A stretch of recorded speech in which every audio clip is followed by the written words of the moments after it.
Hey Tep, sisters and brothers,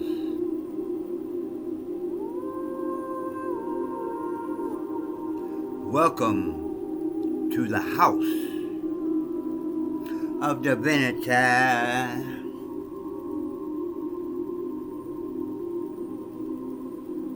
I am Proof B, or Professor Bates, if you want to get formal. Greetings. So,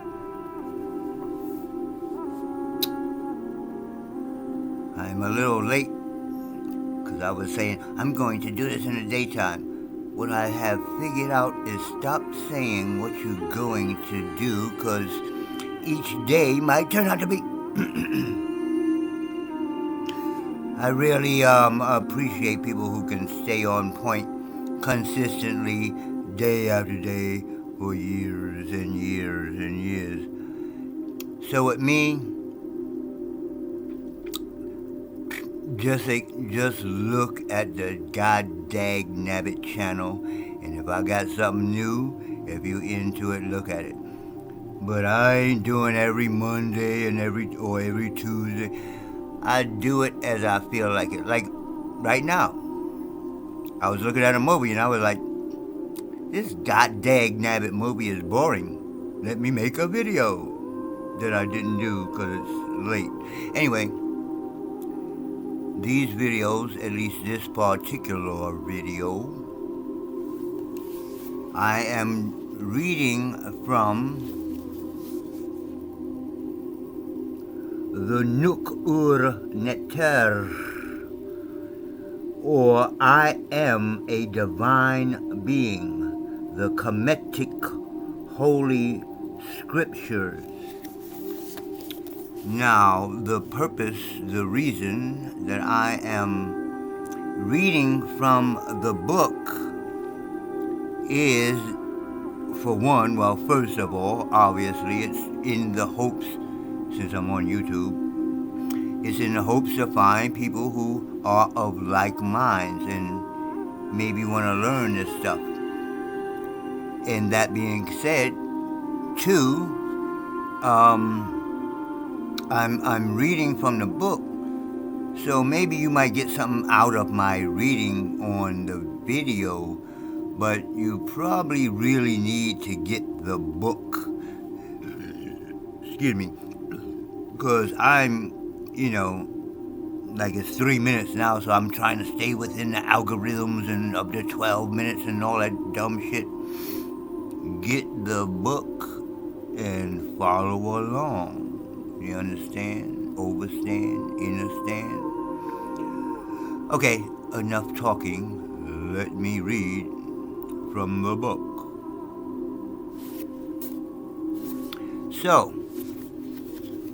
on the last video, our hero, Roy Bates, Sifu, read the list of the elements of the Kemetic religion. And oddly enough, there are 8. And I say that because on the other side of the room, the Taoist or Tao stuff, it's a lot of things that deal with 8. Now, he is also, besides the ancient Kemetic meditations and stuff, he is also a teacher of Tao stuff. So I kind of know I was into both of them even before I knew about Ra Unefer Amen. But finding out that he was both into the Kemetic and the Tao self-healing stuff, I was like, wow, I'm on the right track. Yay. Anyway, okay, so after the list, I'm going to start reading. Okay. Unlike other religions that make the claim that man is a divine being, i.e., that he is made in the likeness of God. I can't help it. I gotta say God. You know, that's a church. That's a church. God. The preacher, rather. Anyway, I know I be messing up. Unlike other religions that make a claim that man is a divine being, i.e., that he is made in the likeness of God, but then turn around and devote the bulk of their teachings to assigning to him human attributes. In other words, they're assigning God human attributes. Oh, he don't like this. Oh, he loved that. Dumb shit. The Kemetic religion remained consistent in all parts of its holy scriptures.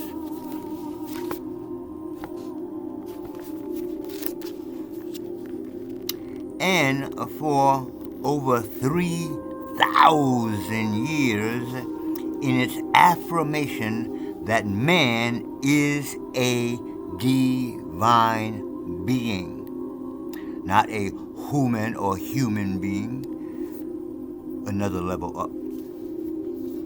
The Hebrew Bible, Old Testament of Christianity, Reverend Roy coming up, Christianity, only mentions about 3 or 5 times that man is God, or that he is made in the likeness of God, but devotes the other 99% of its contents to describing man as a human being in need of a divine agent. So which one is it? Are you a divine being who can do for self and maybe those around you? Or are you dependent on a ghost? A ghost. Ghost spell, ghost spell, ghost. Anyway, a divine agent, the supreme being, to save him, to save the nation. Oh, did God forget about Donald Trump or something? Save the nation. Anyway, and to assist him in his life on earth. Do for your god-dag nubbits.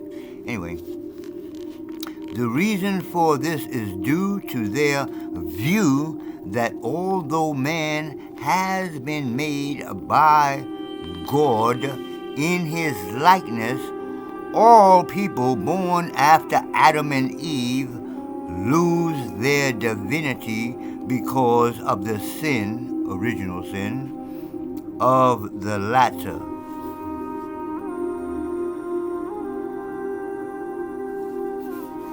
So, I don't think he goes into it. Original sin. Do you know what the original sin was? Eve, like in evil. Eve made her husband Adam. That's a tribe, not a person, but anyway.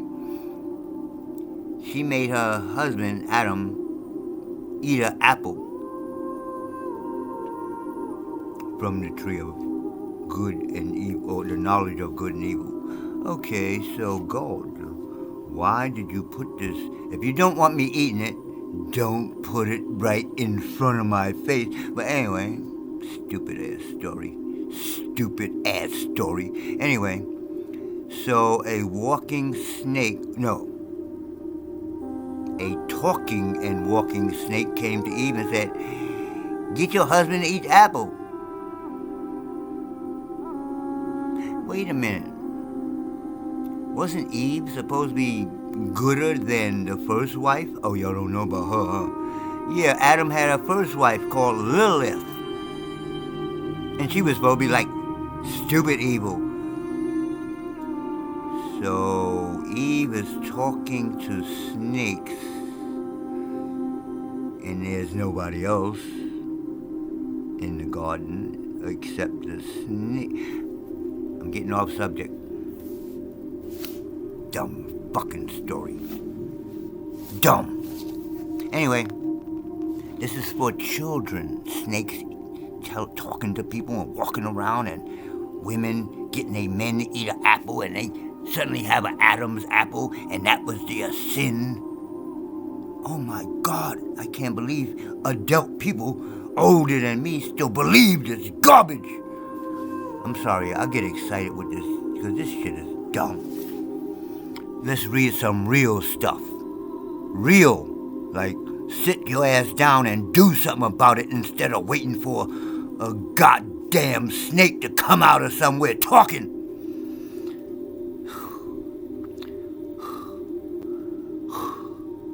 Anyway, this is a hard one. Okay, where was I at? The supreme being to save him, to save the nation, and to assist him in his life on earth. The reason for this is due to their view that although man has been made by God in his likeness, all people born after Adam and Eve lost their divinity. Is that like losing your virginity? Because of the sin, original sin, of the latter. The Christian Bible, New Testament, accepts the doctrine of the Old Testament, but makes the Savior, I'm not even going to say the name that starts with a J, Christ, but makes the Savior, I said it anyway, Christ. It too repeats here and there 2 or 3 times that man is a God, yet makes him incapable of handling his own affairs. Wait a minute. The Bible says you are God. Ye are God. You made in the image and the likeness of God. But you can't handle yourself. You gotta wait for Jesus. Which one is it? Which one is it, you Christian Bible dumping? Anyway,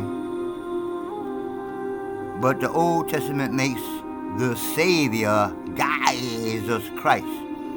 It too repeats here and there 2 or 3 times that man is God, blah, blah, blah. Yet makes him incapable of handling his own affairs. If man was made by God in its own likeness, it means that man has the potential to realize oneness with all. Dr. Umar Johnson coming up. Omnipotence, omnipresence, and the wisdom that can enable her to avoid and solve all problems. All, I didn't say all, but except for all, avoid all problems. And omnipotence, the power to achieve all things that are a part of his or her destiny. Outside assistance, except in the form of union with the Most High, God, would not be necessary.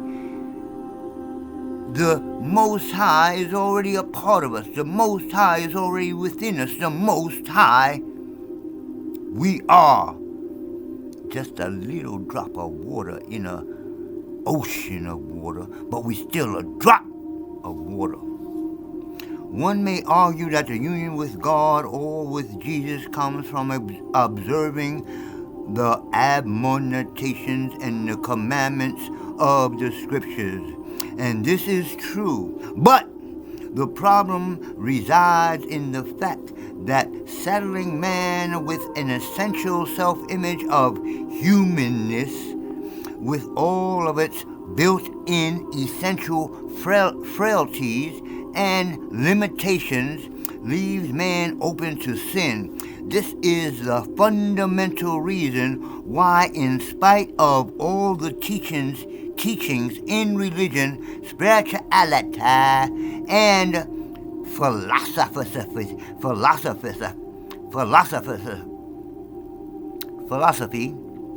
the world is a sick place. Let me read that over. Despite all the teachings of religion, of spirituality, and philosophy, the world, not my neighborhood, not my block, the world is a sick place. I am only human. I am only human, man. Are the words that come to all as they are confronted with the challenges of life. And in spite of all of the lofty prayers, they are convinced that it is their nature to respond with the fear, the anger, the selfishness, worry, grief, lust, hoping, wishing, believe, be lying to yourself, be lying to yourself, believing, that are attributes of a human being, not a God, man, or woman. These are the well springs of all inhumanity in the world. These are the well springs of all inhumanity in the world. Paradoxical, isn't it?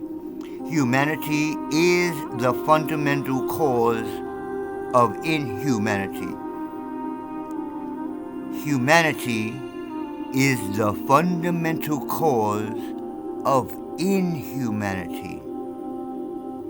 Union with God in the Kemetic tradition required first and foremost that man acknowledges his divine self-image and observes the divine laws, ma'at, salvation, success in the world and in life after death, came about through the realization of divinity. This is the church or the house of divinity, not I believe something gonna happen someday, maybe another 2,000 years from now. A successful life on earth in the conceptual framework of a human, still a slave to the lower nature set, lower mind, and animal, emotional, sensual faculties set, was inconceivable. Even if the person had amassed great wealth and notoriety. They said that this way of being emotional and animalistic and lower mind was inconceivable even if you had wealth. Like Hollywood.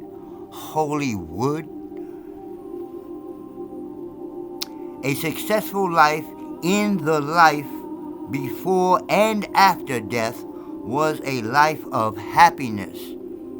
This is the direct opposite to the life that is characterized by enslavement to emotions and vulnerability to suffering. I'll finish. It's already 20 minutes. Happiness to the Kamu, people who lived in Kemet, was a life that moved from peace to pleasure and pleasure to peace. When one realized one's goal, one must fully enjoy it.